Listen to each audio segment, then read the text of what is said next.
hit it. You are listening to Bras, Panties, and Sports. NFL free agency heated up and has been wild and woolly. I'm Splitface. Please welcome my host, the First Lady of Sports Talk, Cheryl Smith. She done had her eyeballs everywhere on the NCAA, the NFL free agency, the happenings in the NBA. I don't know when the woman got some rest, but it won't be on the show. Good morning. Yes, I mean, sports is really popping right now. That is for sure. All right. Well, this week on Shout Out, we have performances from, St. Patty's Day is around the corner. And growing up in Chicago, we got to have some corned beef and cabbage and some green beer. Now, I don't know where I'm going to get that from in Houston, but that's the tradition. So, and since First Lady grew up out east, she knows, because all those Irish folks is out east, too. So, this week on Shout Out, we have performances from Clark Ford featuring Underground Treehouse. That's a hell of a name. You're Underground Treehouse. You ain't even the bug. You know what? How can you be a treehouse? But that's a whole different discussion. Where they find their shining star, get the cold fuel. We find out why they underground. Where they find their shining star, get the cold fuel of the view. But First Lady, we're ready. What you saying? Each week, we try to figure out what is going on in the sports world, not the plays of the week, more like the players of the week. Are they trying to tell us something? So we ask, what you saying? Fly, little birdie, fly. Time keeps on slipping into the future. Time keeps on slipping into the future. So I want to fly like an eagle to the sea. Fly like an eagle, let the spirit carry me. I want to fly right into the future. The little birdies known as the NFL free agents wish they could fly far away from the land of the milk and honey, which could mean a different team or new money with their current team. Did Sam Darnold make out like a fat rat with a $100 million 3-year deal?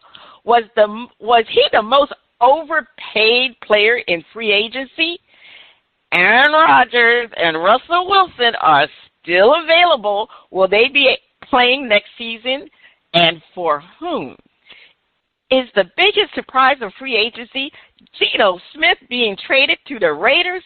Marvelous Marvin Hagler, rest in peace, Bernard Hopkins, Roy Jones Jr., and the Steve Miller Band are asking, what you saying?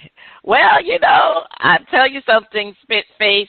The NFL free agent was like the movie Fast and Furious. It went fast and it was furious.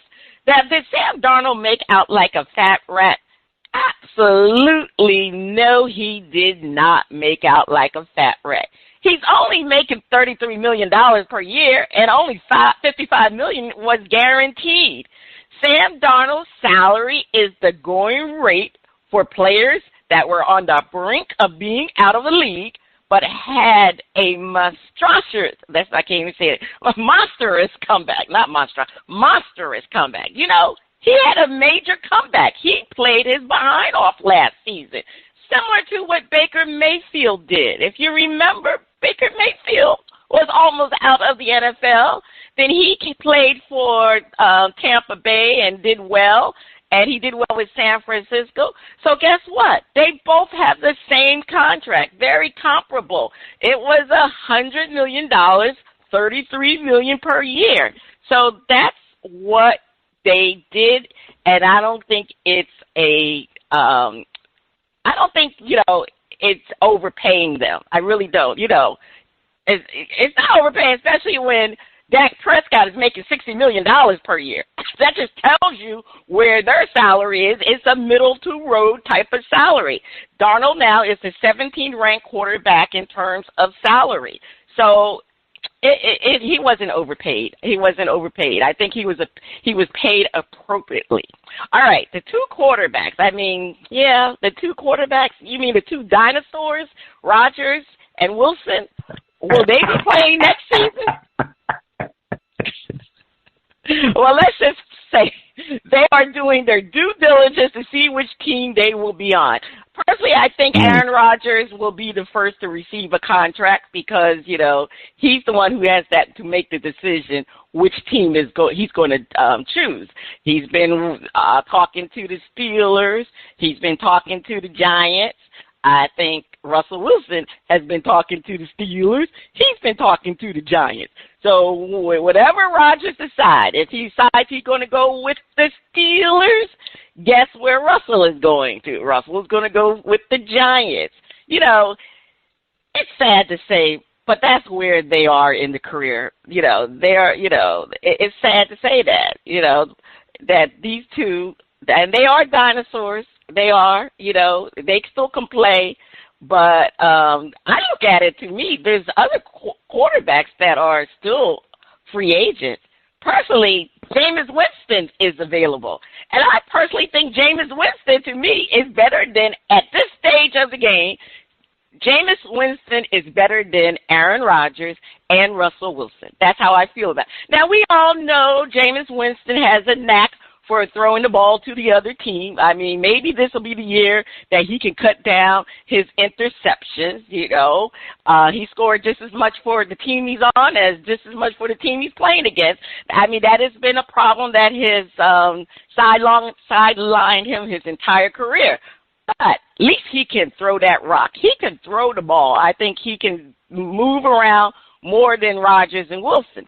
So that's why I'm thinking I would sign Jameis Winston. I would. And he could be a bridge quarterback for a team. And, there's Trey Lance is still out there. I don't think we ever really got to see what Trey Lance can do, to be honest with you. Drew Luck, we know what Drew Luck can do. I mean, he's a backup quarterback. Joe Flacco, well, he's a super dinosaur, but Joe Flacco could get it done. He got it done for what? Didn't he get it done for the Indiana Colts when they went to the playoff with Joe Flacco? I believe they did. Teddy Bridgewater is still out there. Teddy Bridgewater, he was teaching high school when high school was over with. He was a football coach for his hometown. I think it was Northwestern. When they finished, he joined one. I forgot which team he joined, but he came back and joined the team. So he was playing at the end of the season. And, of course, there's Carson Wentz out there. I mean, I don't know about Carson Wentz. I think his career is kind of over. But those are a few names that are out there besides Jameis Winston. But to me, Jameis Winston is the cream of the crop, and that includes Russell Wilson and Aaron Rodgers. But that's the way I feel. Now, free agency trades, there were some shocking ones, but yes, that Geno Smith one was shocking. I was surprised. But then, really, should I have been surprised that Geno Smith was traded? Because, to be honest with you, Pete Carroll loved him some Geno Smith. That's the reason why he traded for him and for the Raiders. So, obviously, the Seattle organization, they had a heads up. They must have knew that they were going to sign Sam Darnold. So, that's the reason why they said they don't need Geno Smith.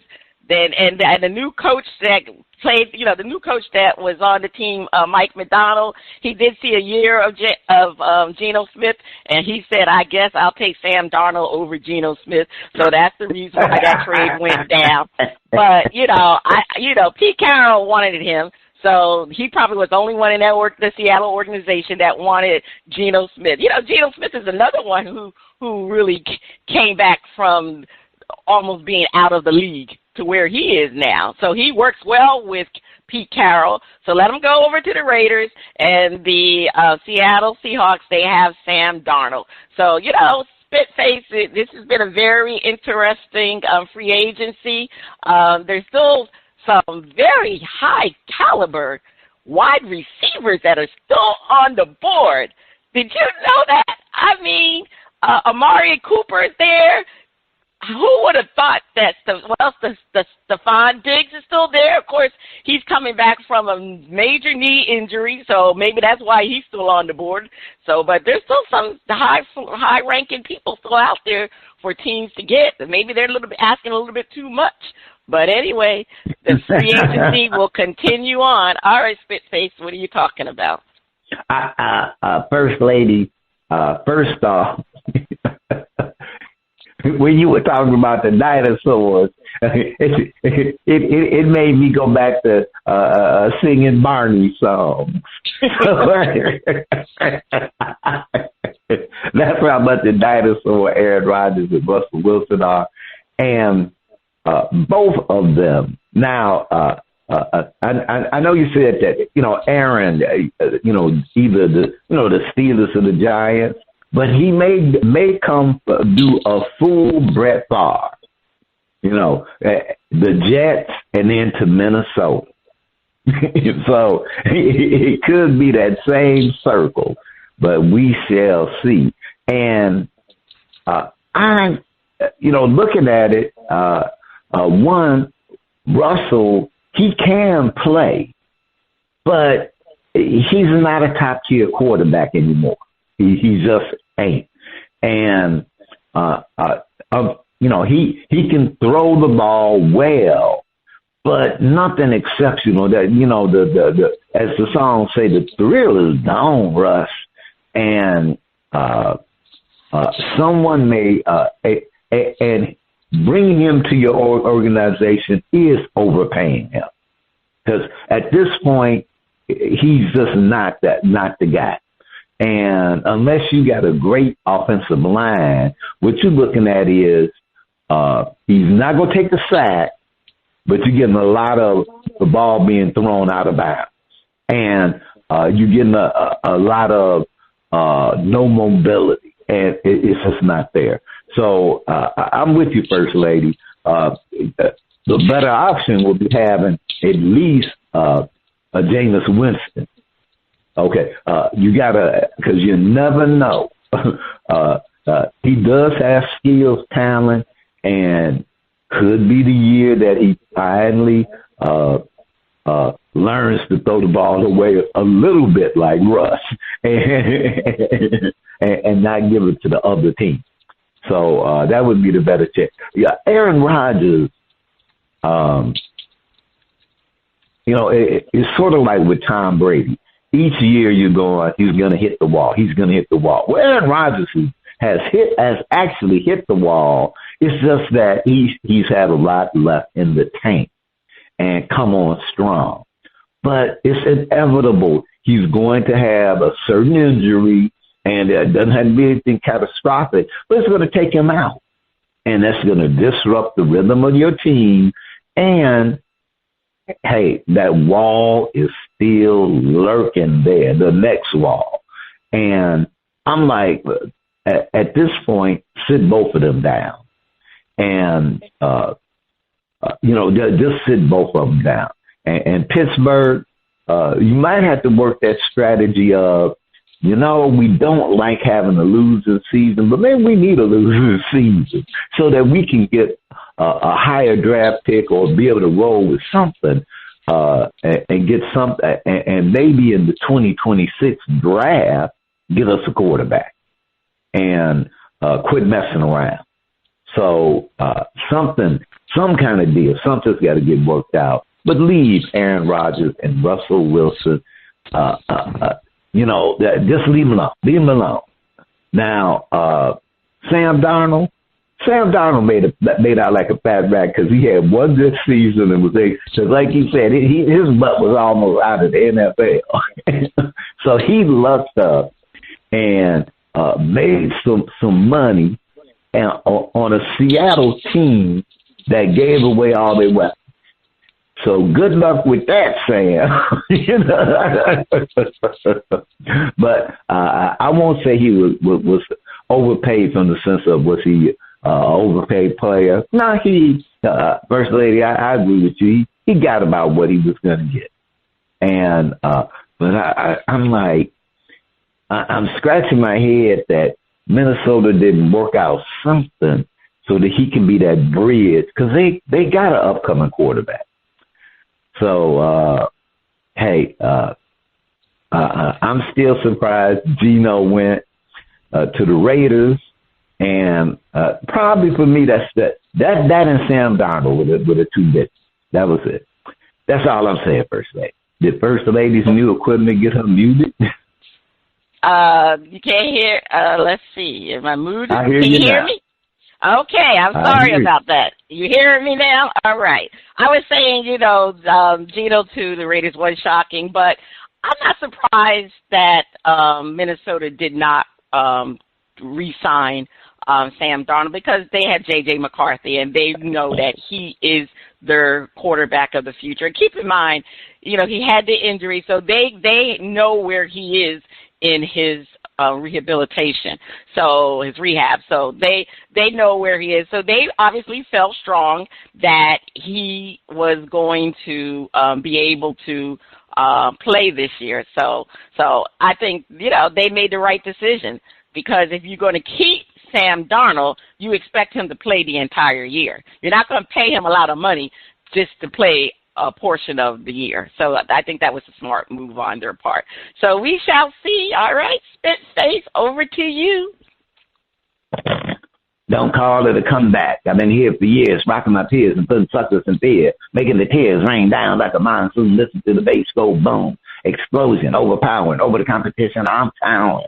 Wrecking shop when I drop these lyrics that'll make you call the cops. Don't you dare stare, you better move. Don't ever compare me to the rest of the August sliced and diced competition, paying the price. I'm gonna knock you out, huh? Mama said knock you out, huh? We are talking about the knockout punch and maybe the end of Tiger Woods' professional career, from his latest injury requiring surgery to his Achilles. For the past few years, the story has been Tiger and injuries. Is it time for him to hang up the clubs? Has Tiger's image as Tiger been diminished by injuries and fading memories of glory? Where will Tiger go down in the annals of golf history? Was he the greatest? Leroy Satchel Paige, Walter Buck Leonard, and James Cool Papa Bell are asking what you saying. First lady. I'm just, one thing, I'm saying, one thing I look at is that Tiger Woods has become irrelevant. And he's not inspiring any fans, at all.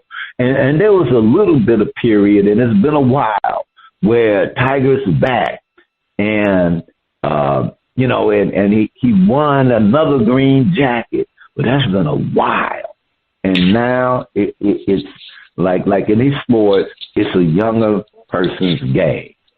And I kind of think that we're at the point where we don't even need any more news stories about Tiger Woods. We don't need to hear about him playing, maybe going to play, do whatever. Look, he's gone. That Tiger was an era ago. That Tiger feels like it was back when Michael Jordan was winning championships with the Bulls. And right now, everything, how this is shaping up for the end of Tiger's career, all it's doing is diminishing his greatness and diminishing his accomplishments. That's all. Because instead of remembering him for his achievements, it's like, oh yeah, that was that guy who used to, and now, it's kind of, crumpled over. So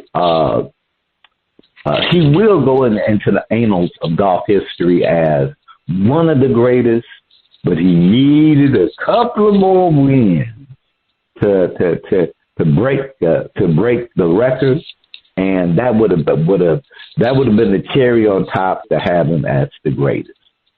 First lady, what you saying about your boy Tiger Woods? Is it over?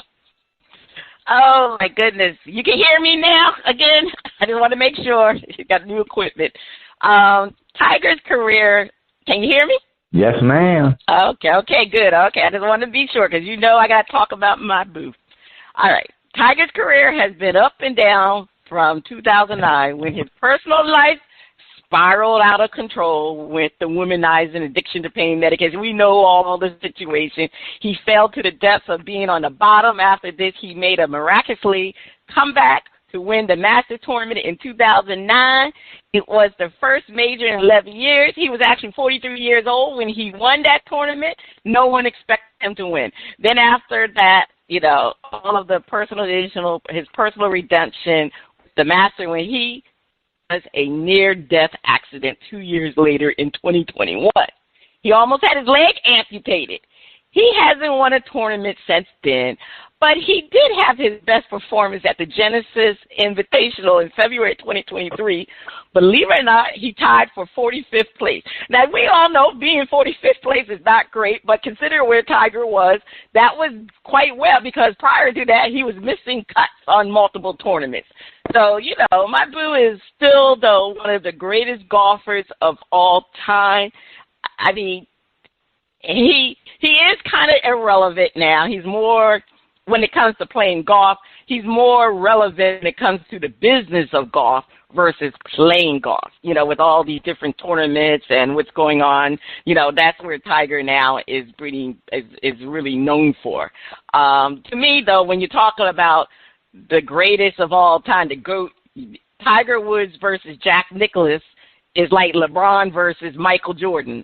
I think Tiger is like he was feared by a lot of those players, the golfers, like Michael Jordan was feared by a lot of players. That's how Tiger was. I think Tiger still will be respected and will be considered, to me, one of the greatest, like 1, 2, something like that. Like I said, similar to Michael and LeBron. So, but I still think, he is the greatest.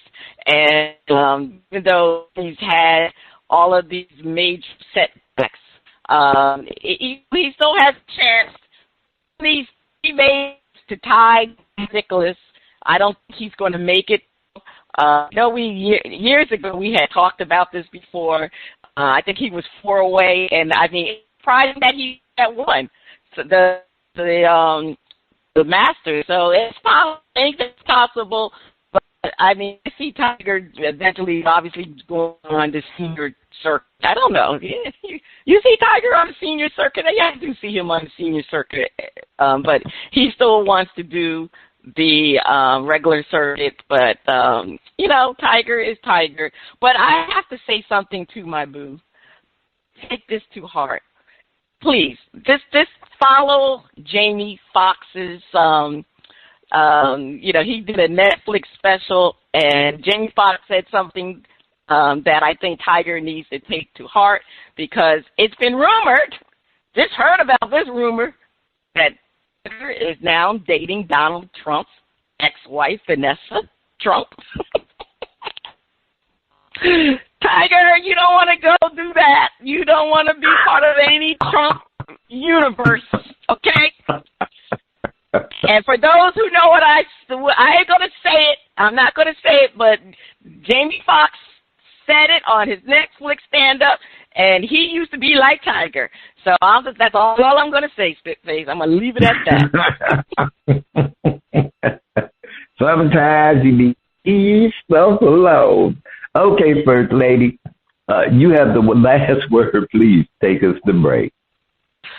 Stay tuned. Up next, we have a performance from Clark Ford featuring Underground Treehouse on Shout Out Part 1.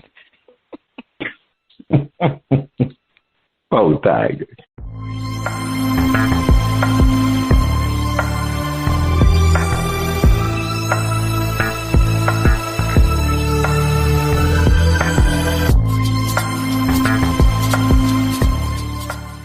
Welcome back. The music flows in from around the globe to get a shout out from the panel. First Lady, I can't wait to hear the music from Clark Ford featuring Underground Treehouse.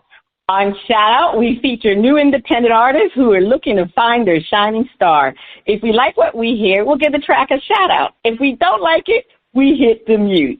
On first part of Shout Out, we are featuring music from Clark Ford featuring Underground Treehouse out of Ames, Iowa, from his hit album, I'm Looking at You.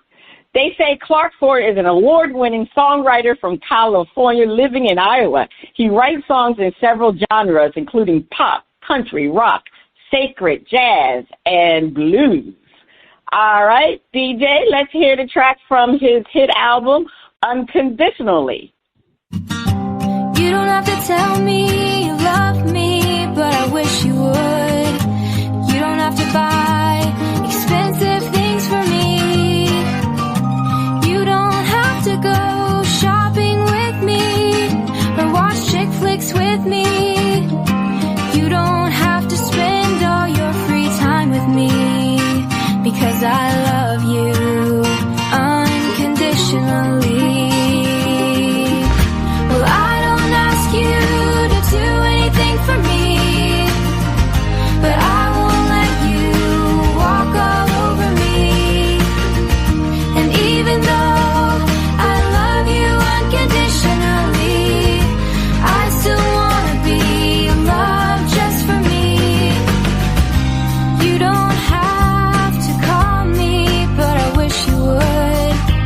You don't have to make excuses for where you've been. You don't have to put up with my moods. Tell me I'm looking good.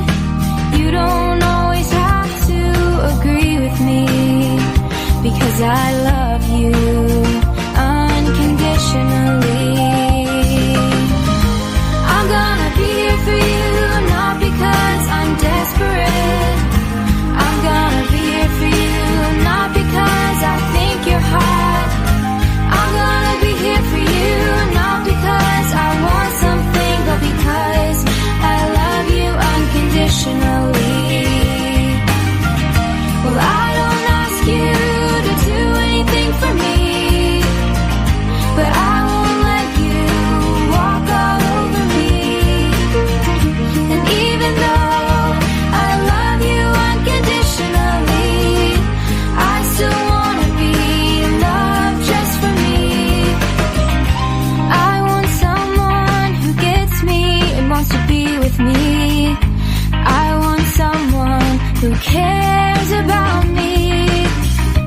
I want someone to be my best friend, to love me to the end, not because I love them, but because they love me unconditionally. I want someone who listens to me and talks to me. I want someone to go dancing with me. I want someone to think of me first, be there through the worst, not because I'm there for them, but because they love me unconditionally. Well, I don't ask you to do anything for me, but I won't let you walk all over me. And even though I love you unconditionally, I still wanna be loved just for me. I wanna be loved, loved unconditionally, the way I love you unconditionally. And I do love you unconditionally.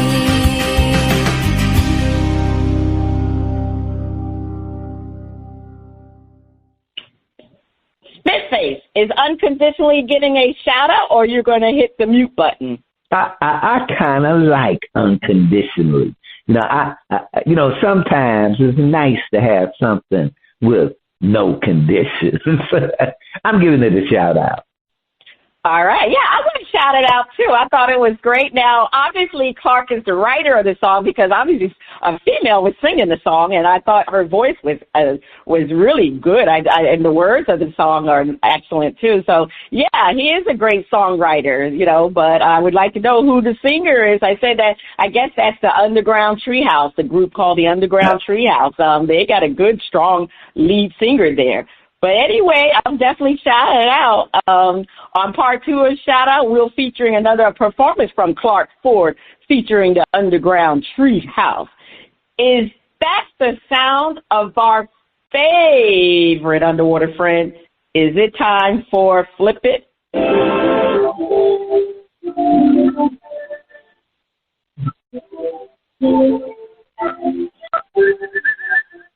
They call me summer,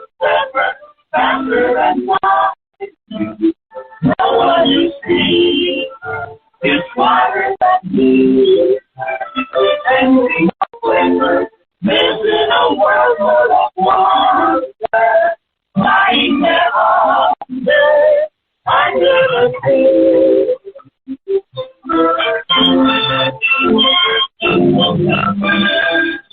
All right. Time for Flip It, where hosts defend the point and then flip the script and defend the opposing view.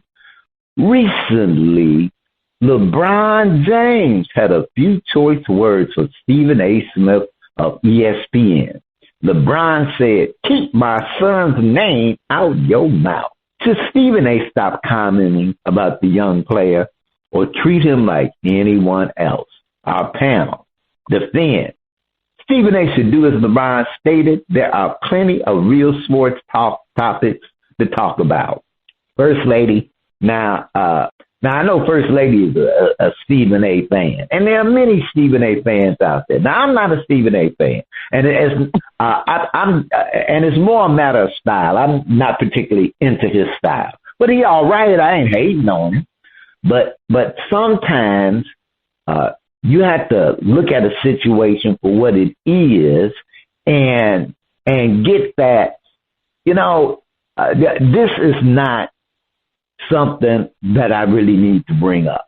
It's nepotism in the NBA, nepotism in sports, nepotism in business. Nepotism happens. And given the nature of sports, if there is some nepotism, it is not necessarily detrimental, especially if it inspires your star player. And having LeBron having his son on the team inspires him. And given that he is the man on that team, and it doesn't really cost the Lakers anything to appease the king, hey, it ain't no big deal. It really is. It's nothing to be harping on about. Now, if it had some serious impact, then that would be a different thing. Like a coach who happened to have his son as a player on the team when other players might have been better. Now, that's a whole different scenario. And that is not the scenario that is happening on the Lakers with LeBron and his son. And there's an opportunity for history. There's an opportunity for history. And in sports, it's always good business to make a little history and the history not be negative. Now, nepotism, when it comes to our government, now that's a whole different matter. That we don't need. First Lady, defend. Stephen A. should shut up on this now. Well, Stephen A. Smith, yes, I'm a big-time Stephen A. Smith fan. I watch First Take every morning. If I'm watching, I'm reporting it. And Stephen A. has been known for going after black athletes. You remember he mercifully denigrated Kwame Brown to the point it was so sinful of Stephen A. the way he used to talk about Kwame Brown so much. He has with these black athletes, they have a problem with Stephen A. Smith because they say Stephen A. Smith should always, talk about black athletes in a better light than he normally does, but that's just how it is. And the thing is with this conversation with Stephen A. and LeBron James, I actually happened to watch the show today that Stephen A. was talking about LeBron and his son. He really didn't say anything negatively about Bronny James, and he hasn't said anything negatively really about Bronny James. What he said was LeBron. Now, he questioned LeBron as a father. Now, was he right for doing that?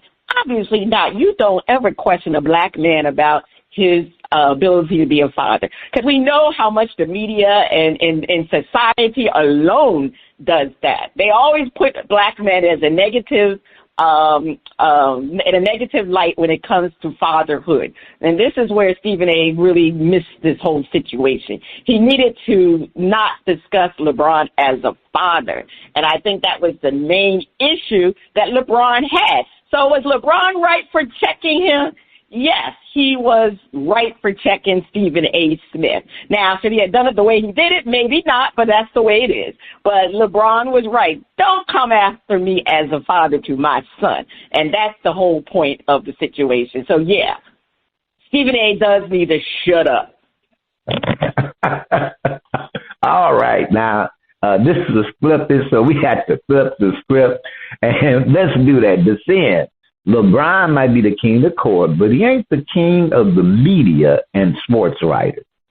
If his son is playing a grown man's game, he should be able to take the heat or criticism from the press. And that goes both ways. LeBron, you have been playing for a long time. You've been in the media forever. And you are going to get hit with pot shots. And sometimes that pot shot is going to come from a Stephen A. Smith or someone else. And they're gonna say what they say. And you have the right to, at least in this country for now, you got the right to disagree, to speak back out.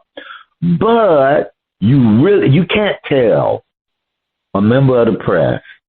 Well, you can say the words because you can say anything, but you can't tell the man that a member of the press not say what they say, not report the way they report. And even if it's something that, let's say, crosses the bounds of decorum, that's just kind of how it goes. But also, look, we know that you are media savvy. We know LeBron is media savvy. And LeBron knew that when he went over there and said what he said to Stephen A., that was just going to add fuel to the fire, which, as Michael Jackson used to say, as long as I'm in the news. As long as I'm in the news. So LeBron knew saying something to Stephen A. was not going to keep Stephen A. from doing or saying anything. If anything, it was going to add more to it. So I'm going, LeBron, you part of the media too. You know your media game, and I'm not sure there was some real, legitimate anything going on other than another opportunity to do a little entertainment, to spice us on up. It's like the rappers going up against, like that. No. So, LeBron, you got your feelings, you got your son, you're a great father, and you know that, and we know that you're not worried about what Stephen A. is saying, and Stephen A. Got a right to say it. First Lady, defend. Well, LeBron James is really being passive aggressive right now. He's being passive aggressive because, as far as I'm concerned, he could have contacted Stephen A. Smith. Like Stephen A. Smith says, his agent calls him quite frequently. He knows Maverick Carter. They all have his telephone number. LeBron, his agent, Rich Paul, has actually literally talked to Stephen A. or text Stephen A. while he's doing the show. Every time they have that conversation about the GOAT, LeBron versus Michael Jordan, Rich Paul always texts Stephen A. to try to make his point that LeBron is the GOAT. But the thing is, he didn't do that. He waited until he got to the game, waited until Stephen A. was among his agent. He had just signed the contract that he's $100 million man himself, making $20 million a year, and LeBron going to come up in his face. So you know what? I didn't like the way LeBron handled that. LeBron, like I said, that's being passive aggressive. Now, the situation, what Stephen A. said was 100% correct. And the reason why it was 100% correct is because LeBron James was the one who put his son out there on Front Street. I don't have the exact quote with me in front of me right now, but I did see that quote. I remember that LeBron said before LeBron James Jr. came into the league that he was better than some of these players. He's talking about NBA players. He said his son, I believe he said his son was, I could have sworn he said better than half, but I'm going to find that quote. I couldn't find it when I wanted to find it. But he said his son was better than some of the players in the NBA. Well, fast forward, he's in the NBA, and he sucks. That's the best way for me to say that. He's not better than some of these players in the NBA, and he has been given the silver spoon. Why is he sitting on the bench with the Lakers? He should be in the G League. It got to the point that they didn't even want him to travel with the G League team. Now, you sitting up here creating all of these different scenarios for your son, yet nobody can talk about it. That doesn't make any sense, LeBron. Your son is an NBA player. He is fair game. So you can't have anybody talking about your son. Your son is not the first NBA son of an NBA player to be in the NBA. There's been many of them to be in the NBA. Your great good friend, D. Wade, never talked about his son. His son played in the G League. Now his son is not even in the NBA. His son is playing. I think he used to play for Africa. I don't know where Zaire is playing now. We know Melo, who is your number one compadre. His son, who is a hell of a lot better than your son, is going to Syracuse, and you watch. When he comes in the league, he's going to ball out too, but you don't see Melo saying that he deserves to be in the NBA. So you're the one who put your son out there. And you know what? Maybe you thought your son was better than what you said, but, I mean, come on. He hasn't even lived up to even a portion of what you said. He's not that good. So you have to understand, he is able to critique. You can't get on Stephen A. And Stephen A. actually has never said anything negatively about your son. It was you that he was talking about. You know, so I don't understand why LeBron is feeling that way, that now all of a sudden you can't talk about LeBron James' son. That's you know what? Let your son grow up. Because guess what? When you leave the game, LeBron, from the Lakers, I guarantee you, like Charles Barkley says it, he will be off of the Lakers. That's all. They can retire together. All right, First Lady, over to you for more flipping. Kawhi Leonard and Draymond Green are getting closer to hanging up the sneakers. Which one has a better shot at being in the Hall of Fame during their first year of eligibility? Spitface defends. The Kawhi was the better shot. First Lady, as they say, guys who put the ball in the hole, so to speak, just tend to have an edge when it comes to being elected to the Hall of Fame. And that's just kind of had it, you know, the guys who do the scoring, whether it's baseball, basketball, football, if you the guy doing the scoring, you know, you get the glory. That Draymond, a bad guy, and he is going to be in the Hall of Fame. But I got to get an edge to the guy who scores the shots, and that is definitely Kawhi. And you know, you go from team to team winning championships, and you were the primary person. Well, you know, that in itself gives you some standout props.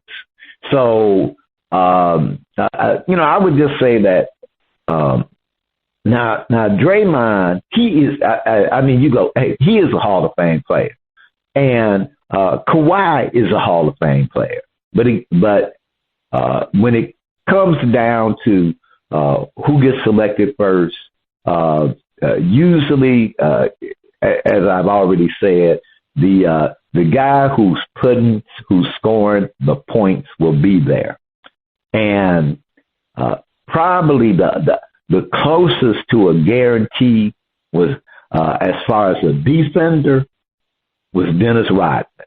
You knew Dennis Rodman was going the first in. Draymond in, but. And then, sometimes, fortunately for Draymond, sometimes there's a little, some that be going on, a little hating that be going on that some of the voters may just want to make him wait around. So, the edge goes to Kawhi. The edge goes to Kawhi. That's what I'm saying, First Lady. All right. Well, yeah, I hear you, Spit Face. The edge goes to Kawhi. Well, I think, Spit Face, Kawhi has a better chance. Let me tell you why. The main reason is that he's a much better player than Draymond Green. That's the number one reason. Let's just face it. He is a better player than Draymond. Draymond is basically a defensive player, and that's pretty much what he is. Even though he is a playmaker, he was a playmaker for the Golden State Warriors, but he's known for being a defensive player. We'll get into that later on the flip it part of it. But Kawhi Leonard, let's say this. He's been Finals MVP 2 times, 2014, 2019. Like you said, he did it with 2 different teams. He won titles with 2 different teams. He did it. 2014 was with the Spurs, and 2019 he was with the Toronto Raptors. He's been Defensive Player of the Year, 2016, 2015. He's been All-NBA Player, 2017, 2019, 2021. And so he has the individual awards. He's been all defensive team several times, 2021, 2019, 2017. So, like you said, Draymond only did it defensively. Kawhi could do it offensively and defensively, and he's a two-way player. There's not that many two-way players in the league. Not that many, not that many at all. And Kawhi definitely is one. That's why, he is a great player. Now he struggled with injuries over the years. Unfortunately, that's what's happened to Kawhi. But as far as getting into the most valuable Hall of Fame, he's a shoo-in, first ballot, no question whatsoever. It's not even a comparison between him and Draymond Green. Not even a comparison. However, Spit Face, this is Flip It. Draymond Green has dominated at his position. He has the better chance. All right, Spit Face, defend. There's an old saying, it don't mean a thing without that red. And Draymond has 4. Kawhi has 2. and a pivotal player in those 4 championships. And that to me is what gives Draymond just a bit of an edge over Kawhi, who let's face it, has been fantastic. But when it comes down to that voting, Kawhi has had a great career, but those injuries in the season, they kind of touch the mind. Like, as far as your overall quality of play. Draymond has, he's one of them guys that's in the trenches, so to speak, playing that defensive game.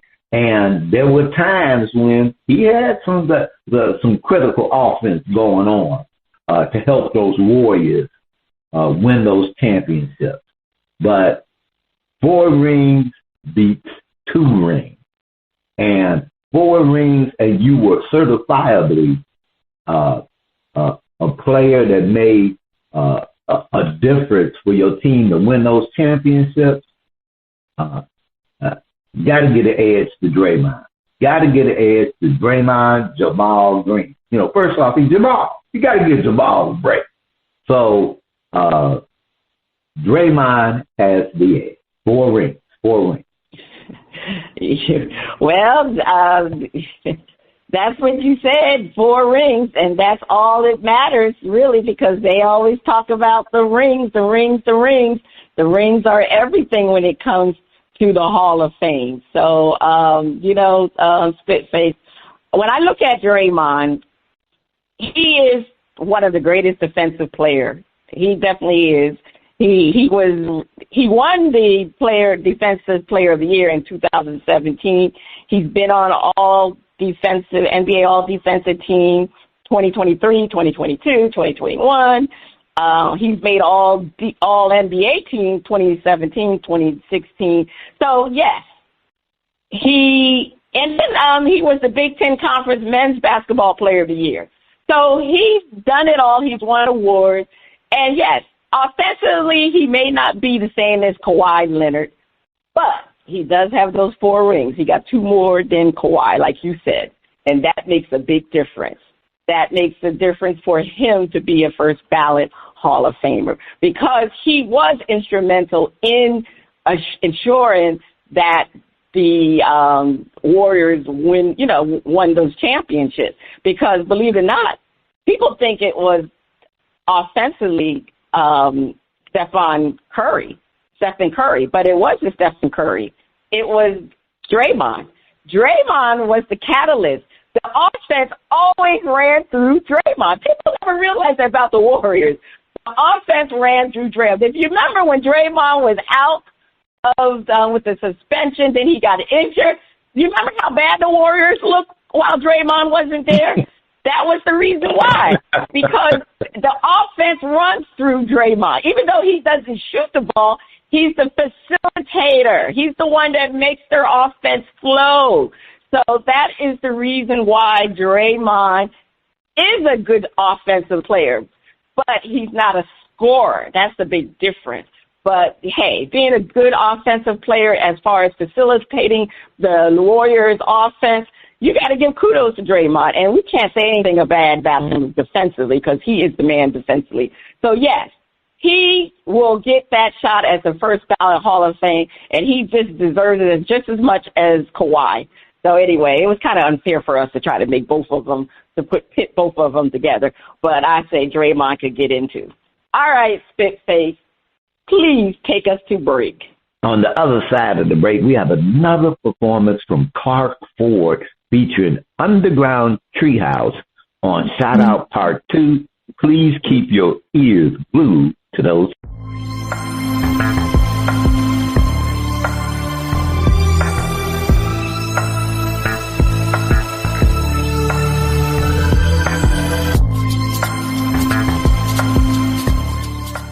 Welcome back. The music flows from around the globe to get a shout-out from the crew. Spitface, over to you. On the second part of shout-out, we are featuring more music from Clark Ford featuring Underground Treehouse. Let's hear the title track of their album, Throwing Our Love Away. Just throwing my love away.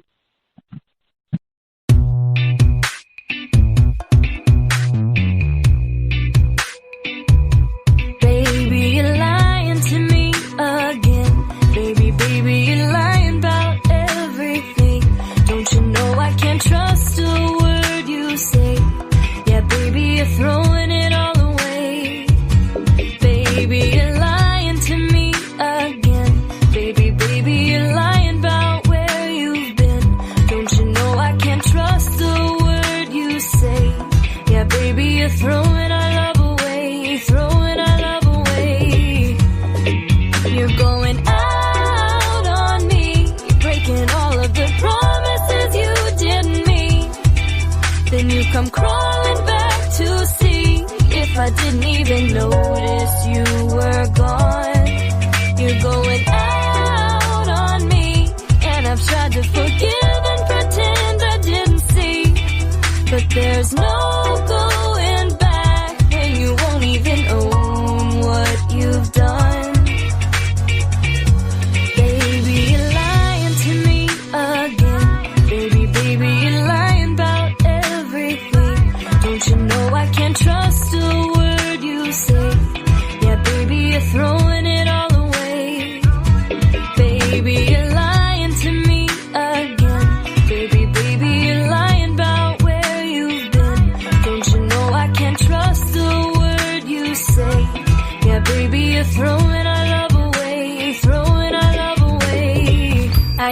you everything I got. I was hot, loved you a lot. Was patient, thoughtful and kind, like I was taught. Never fought till you got caught. But you got some endless need inside. You keep trying to hide. It's taking you for a ride, taking over your life. I'll never be your wife. It's like you got a big hole in your soul you can't fill. A need you keep trying to feed, but you don't need me. Get some therapy. You'll have to find somebody else who doesn't care about herself. But I got too much going on, so it's time that you were gone. Yeah, you'll have to find somebody new who's even more messed up than you.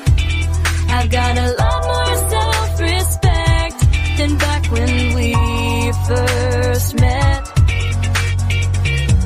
Baby, you're lying to me again. Baby, you're lying about everything. Don't you know I can't trust a word you say? Yeah, baby, you're throwing it all away. Baby, you're lying to me again. Baby, you're lying about where you've been. Don't you know I can't trust a word you say? Yeah, baby, you're throwing our love away. You're throwing our love away.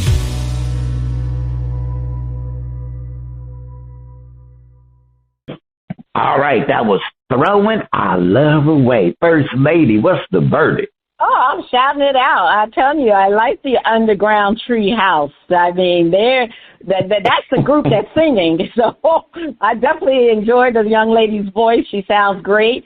And obviously he's writing those songs for them. So I'm definitely going to shout it out. Yeah, we got to give a shout out to the songwriter in him. And First Lady, I have to agree with you. Clark Ford got a little something going on. And I likes it. I likes it. So if you like what you heard from Clark Ford, check him out on the Old Grumpy Radio Network. If you would like to be heard or have any comments, please send your emails and tracks to talent@oldgrumpyradio.com.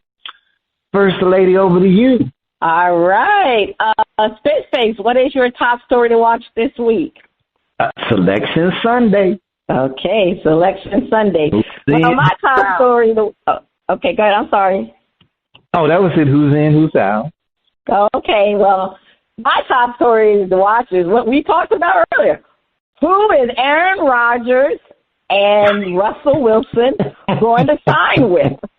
I mean, there's some strong rumors. I was just picking up some rumors that it might be Aaron Rodgers going to the Steelers. I'll see by the end of the day. But anyway, we shall see. All right, this month continues to be Women's History Month. And just want to say kudos and goodbye to Diana Taurasi. She's the WNBA great college professional college basketball, women's basketballer who just recently retired from the WNBA. Taurasi made the all WNBA first team 10 times and was on the first or second team a record 14 times. She's also an 11-time WNBA All-Star, 4-time USA Basketball Female Athlete of the Year, and was the 2004 WNBA Rookie of the Year. Diana Taurasi, she says goodbye to the WNBA and basically goodbye to basketball in general. We're going to miss her. She to me was the Kobe Bryant of the WNBA. That's what Diana Taurasi was, the Kobe Bryant of the WNBA. Check out our current and previous episodes at BrasPantiesAndSports.com. This is Cheryl Smith, the First Lady of Sports Talk, and Spitface. You have been listening to Bras, Panties, and Sports. See you next week.